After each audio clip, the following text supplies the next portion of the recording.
Welcome to जीजेसन तक में आप सभी का बहुत बहुत स्वागत करते हैं। मेरे प्रियो, ये बहुत बड़ी दुखद खबर है आज मसीह समाज के लिए, क्योंकि आप लगातार देखते आ रहे हैं कि किस तरीके के नए नए कानून सरकार ला रही है। तो ये कानून जो बना हुआ है धर्मांतरण को लेकर के, जो धर्म परिवर्तन करते हैं उनके लिए 10 वर्षों की सजा हो सकती है, 10 वर्षों तक या फिर उससे कम 3 वर्षों तक, या फिर उसके साथ 20,000 रुपए का जुर्माना भी, ये दोनों चीज लगाया जा सकता है या एक चीज लगाया जा सकता है। तो ये सारी घटना मैं आपको बताता हूं, जिस तरीके से मसीह समाज को लेकर के आज जिस तरीके सरकार एक्टिव है और देखती है कि किस तरीके से आज ये धर्मांतरण का मामला यदि किसी के व्यक्ति ऊपर सिद्ध हो जाता है या कानूनी का प्रक्रिया के दौरान यदि उसके साथ वो कानून की व्यवस्था के अनुसार यदि वो विरोधी या फिर पकड़ा जाता है या किसी कारणवश उसके साथ धोखे या छल के साथ यदि उसे साबित कर दिया जाता है कि इसने धर्मांतरण करवाया है, तो उसे काफी भुगतान करना पड़ेगा, उसे सजा भी,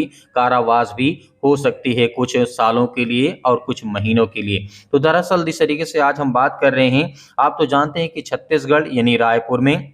वहाँ के जो सीएम है इस समय हैं विष्णुदेव। तो ये अभी जो सरकार बनी है हाल ही फिलहाल में, तो इन्होंने क्या फैसला लिया है, क्या कहा गया है, यदि कोई धर्मांतरण कराते हुए व्यक्ति पकड़ा जाता है तो उसे 10 वर्षों तक की सजा होगी। आगे जिस तरीके से हम यहाँ पे देखते हैं रायपुर में, जिस तरीके छत्तीसगढ़ में नवगठित, मतलब अभी नवगठित का मतलब ये है कि अभी नई नई जो सरकार बनी है भाजपा सरकार के धर्मांतरण रोकने के लिए यहाँ पर जिस तरीके छत्तीसगढ़ धर्म स्वतंत्रता संशोधन अधिनियम 2006 के प्रावधानों को सख्त बनाने की तैयारी कर रही है। सरकार के विधि विभाग ने अन्य राज्यों के लागू धर्मांतरण विरोधी कानूनों को अध्ययन करना शुरू कर दिया है। और जिस तरीके से यहाँ पे हम बात करते हैं विधि विभाग के सूत्रों के अनुसार, यदि हम माने तो संशोधन कानून में जिस तरीके से कानून में 10 साल तक की सजा का प्रावधान किया गया है, और यह भी शामिल किया जा सकता है कि मौजूदा अधिनियम में धर्मांतर के दोषी पाए जाने पर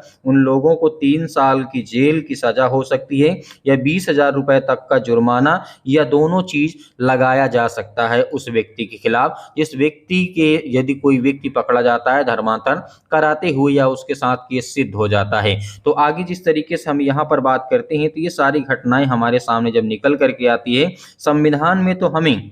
जिस तरीके से आज़ादी दी गई है, लेकिन द इंडियन कॉन्स्टिट्यूशन भारतीय संविधान जिस तरीके से आर्टिकल 25 से लेकर के आर्टिकल 28 तक ये हमें किसी भी धर्म को मानने की आज़ादी देता है। लेकिन जिस तरीके की इस समय सरकार की मानसिकता है और सरकार का जो कहना है कि अनुच्छेद जिस तरीके से 25 से लेकर के 28 तक कोई भी व्यक्ति किसी भी धर्म में जा सकता है, किसी धर्म को मान सकता है, लेकिन यदि कोई लालच देकर के या किसी प्रकार से उसका धर्म परिवर्तन कराता है तो उसके ऊपर कार्रवाई की जाएगी। तो ये घटना जिस तरीके से हमारे सामने निकल के रखे आती है, तो ये हमें देखना बहुत जरूरी है कि जिस तरीके से सीएम विष्णुदेव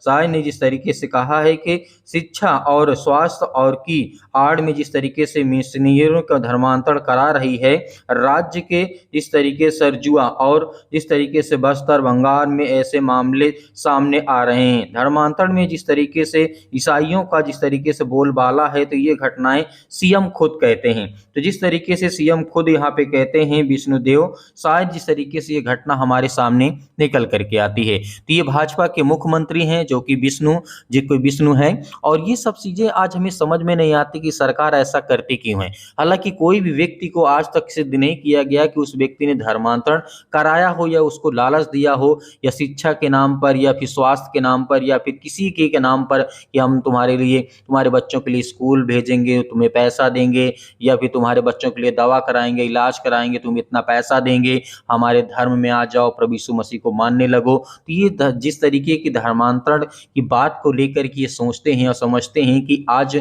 इनके साथ क्या होने वाला है, क्योंकि ये चीज नहीं समझ रहे हैं। लेकिन परमेश्वर का वचन कहता है मेरे प्रियो, आपको डरना नहीं, आपको भयभीत नहीं होना है। प्रभु यीशु मसीह ने कहा इस सत्य को जानोगे, सत्य तुम्हें स्वतंत्र करेगा। और प्रभु यीशु मसीह ये भी कहा कि सत्य और मार्ग और जीवन मैं ही हूं, मतलब कि परमेश्वर के छोड़ और कोई नहीं है। भले आज मसीह समाज के ऊपर अत्याचार हो रहा है, लेकिन एक दिन न्याय करने वाला वो परमेश्वर है, वो सब कुछ ठीक कर देगा। तो मेरे प्रियो, इस वीडियो को आप ज्यादा से ज्यादा लोगों तक शेयर करें, ज्यादा ज़्यादा लोगों तक बताएं। हर एक व्यक्ति एक जन तो मतलब इस वीडियो को शेयर ही करना है और चैनल को सब्सक्राइब करना है, लाइक करना है और ज़्यादा से ज़्यादा लोगों तक पहुंचाना है। तो परमेश्वर आपके परिवार को बहुत सारी आशीष दे। परमेश्वर आपके परिवार को खुशी और हर प्रकार से समृद्ध करे, यीशु मसीह के नाम से।